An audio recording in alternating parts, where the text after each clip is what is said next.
ಪಪ್ಪಾಯಿ ಹಣ್ಣು ಡಯಾಬಿಟಿಸ್ ಪೇಷಂಟ್ಗಳಿಗೆ ಹೇಳಿ ಮಾಡಿಸಿದಂಥ ಹಣ್ಣು. ಇದನ್ನು ಉಪಯೋಗಿಸುವುದರಿಂದ ಸಕ್ಕರೆ ಅಂಶ ಕಡಿಮೆ ಇರುವುದರಿಂದ ಅವರಿಗೆ ತುಂಬ ಚೆನ್ನಾಗಿರುತ್ತದೆ ತಿನ್ನುವುದಕ್ಕೆ. ಪಪ್ಪಾಯಿ ಹಣ್ಣಿನಲ್ಲಿ ಸಿ ಮತ್ತು ಎ ಅನ್ನಾಂಗಗಳು ಹೇರಳವಾಗಿ ಇವೆ. ಕಾಯಿ, ಹಣ್ಣು ಎರಡರಲ್ಲೂ ಔಷಧಿ ಗುಣಗಳಿವೆ. ಹಸಿ ಕಾಯಿಯಲ್ಲಿರುವ ಪಪ್ಪಾಯಿನ್ ಎಂಬ ಅಂಶ ಪ್ರೋಟೀನ್ ಅಂಶಗಳನ್ನು ಜೀರ್ಣಗೊಳಿಸುತ್ತದೆ ಮತ್ತು ಜೀರ್ಣಕ್ರಿಯೆಗೆ ತುಂಬ ಒಳ್ಳೆಯದು. ಪಪ್ಪಾಯಿ ಹಣ್ಣಿನಲ್ಲಿ ಎ ಮತ್ತು ಸಿ ಅನ್ನಾಂಗಗಳಿವೆ. ಕಾಯಿ ಮತ್ತು ಹಣ್ಣುಗಳಲ್ಲಿ ಎರಡರಲ್ಲೂ ಔಷಧಿ ಗುಣಗಳಿವೆ. ಕಾಯಿಯಲ್ಲಿ ಪಪ್ಪಾಯಿನ್ ಎಂಬ ಅಂಶವು ಪ್ರೋಟೀನನ್ನು ಜೀರ್ಣಗೊಳಿಸುತ್ತದೆ, ಜೀರ್ಣಕ್ರಿಯೆ ಬೇಗನೆ ಆಗುತ್ತದೆ. ಈ ಹಣ್ಣಿನಲ್ಲಿ ಏನೇನು ಪೋಷಕಾಂಶಗಳಿವೆ ಎಂಬುದನ್ನು ನಾವು ತಿಳಿದುಕೊಂಡಾಗ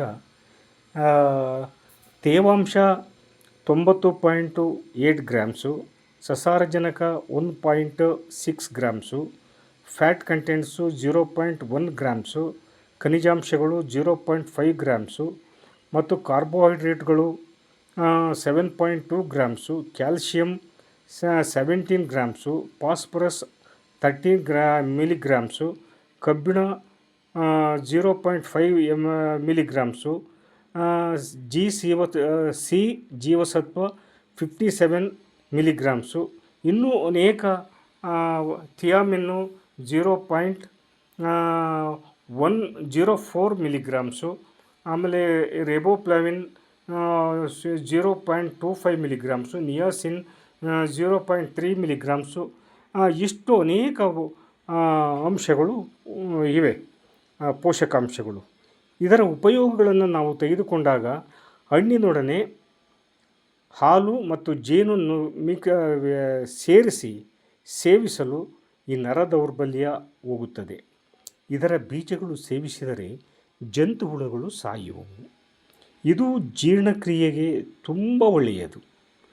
ಆಮೇಲೆ ಹೊಟ್ಟೆ ನೋವಿಗೆ, ಬೇದಿಗೆ ಎಲ್ಲವೂ ನಿಲ್ಲುತ್ತದೆ ಈ ಹಣ್ಣನ್ನು ಉಪಯೋಗಿಸುವುದರಿಂದ.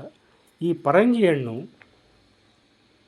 ಹೋಳನ್ನು ಚರ್ಮಕ್ಕೆ ತಿಕ್ಕಿದರೆ ಕಲೆಗಳು ಮಾಯವಾಗುತ್ತವೆ. ಇದರ ಇನ್ನೂ ಅನೇಕ ಉಪಯೋಗಗಳು ಇದರಲ್ಲಿ ಸಿಗುತ್ತವೆ ನಮಗೆ.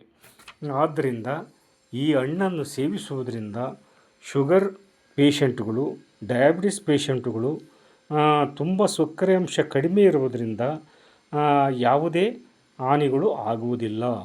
ಹೇರಳವಾಗಿ ನಾವು